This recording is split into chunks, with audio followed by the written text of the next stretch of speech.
When it's hot, cool down by getting wet.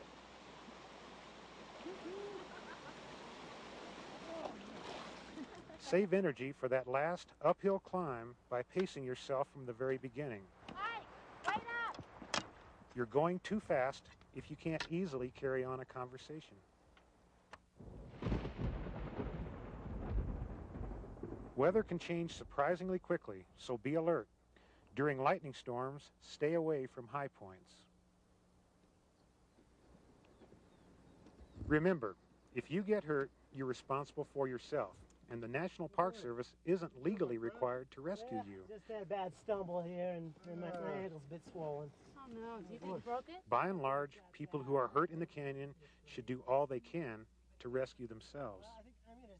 Do you need any ibuprofen or anything like that? If you need to report an injury, key questions you'll be asked include: where is the person now? Are they conscious and breathing? What exactly is the nature of their problem? Is anyone with them? What first aid measures have been taken? And do they have food and water? These questions allow rangers to determine the urgency of the call. Often, several emergencies are underway at the same time, and rangers must evaluate each one. There is no guarantee that rangers will be able to rescue everyone in need. Safety is your responsibility. To hike respectfully, leave as little trace of your presence as you can, starting with the trail itself. You might be tempted to shortcut across a switchback or detour around fallen rocks, but it's important to stay on the trail as much as you can. Shortcutting causes rock falls that are dangerous to hikers below. Walking two abreast widens the trail, destroys vegetation, and damages the fragile soil. If you walk single file, it's easier for others to stay on the trail. And don't forget that uphill hikers have the right-of-way. You'll understand why when you hike out. Thanks. Hey, folks. Like to stay to the inside of the trail, please? Oh, yes, sir. Hope you're okay? Yeah. When you meet mules or horses, stop and follow the wrangler's instructions.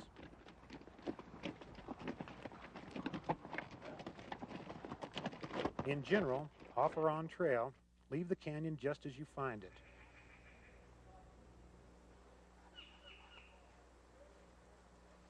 Don't collect fossils, rocks, or artifacts, and don't pick plants. Draw or take pictures instead.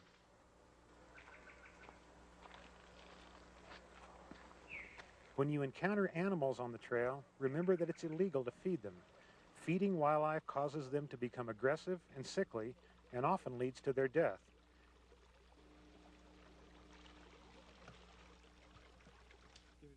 If your permit is for a designated site, you must use that site.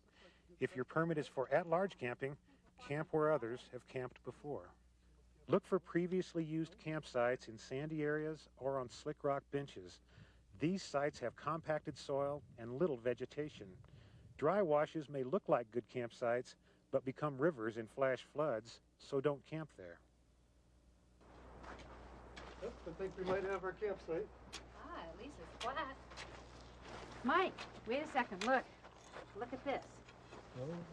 Can we pick these up? Yeah, we just got to make sure we put them back down in the same spot. Don't camp in archaeological sites. We got to be careful where we're stepping. Obviously, we won't be able to camp here. Pottery sherds or evidence that someone has lived at this spot indicates archaeological value. Take a minute, and I'd like to sketch it too. That's great. Camp at least 100 feet from water sources. Camping closer to water disturbs wildlife and can pollute the water. Don't remove vegetation, trench around your tent, or build a rock shelter. Leave the area undisturbed. How's it going? Good. You getting hungry yet? Yes, I am. Something other than trail mix? Put food where critters can't get it. Campfires are not allowed in the canyon, so if you cook, use a stove. The simple rule for waste in the Grand Canyon is to carry it out. The one exception is your feces. Where toilets are available, use them, and never put plastic or garbage in them. Where there are no toilets, bury your feces in a cat hole. Find a sunny, out-of-the-way place. Be sure your cat hole is at least 70 large paces from water, dry washes, the trail, or a campsite.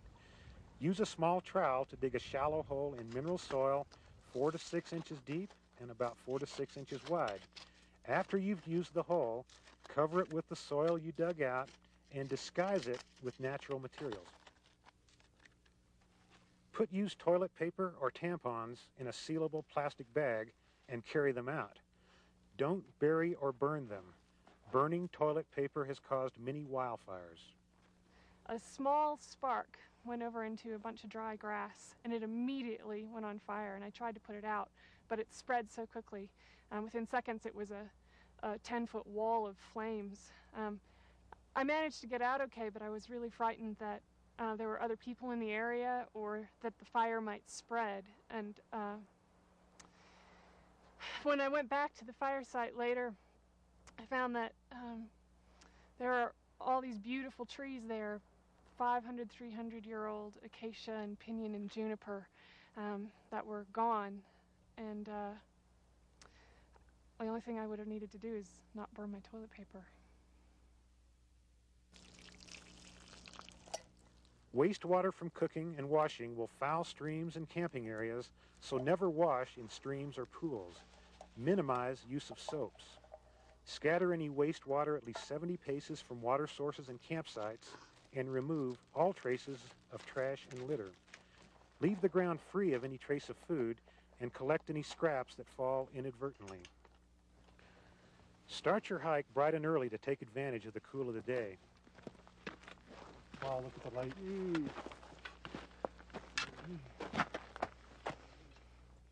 It's going to be a good day. Gorgeous morning. On your way up, you'll work harder than on your way down, sweat more, and take longer. On a return hike in hot weather, it's even more important to stay in the shade and to avoid the midday heat. Pace yourself and save energy for that last uphill climb. How's it going, gentlemen? Steep climbing in the heat drains body fluids and salts, especially for children. So watch for the symptoms of heat-related illness and treat them right away. Consult your Grand Canyon hiking brochure for details. If you feel dizzy, weak, disoriented, or nauseated, or if you have a headache or clammy skin, you may have already lost too much salt and water. Cool down, drink, and eat. Okay, I want you to try to eat some. All right, why don't you take the bag? Got it? Okay, chew it up real good before you swallow. Another good reason to stay together is to be sure everyone has access to water and food. Back of the neck, too. Doesn't Very that feel important. good? Rub that in the back of the neck. No matter what the time of year or day, the bottom of the canyon is at least 20 degrees Fahrenheit or 11 degrees Celsius warmer than the rim. Rub this in. Doesn't that feel good? Climatic conditions change rapidly in the canyon, especially in spring and fall. It can turn cold or snow. Take cold as seriously as you take the heat. If you're chilled, stop, warm up, and get plenty of food and water.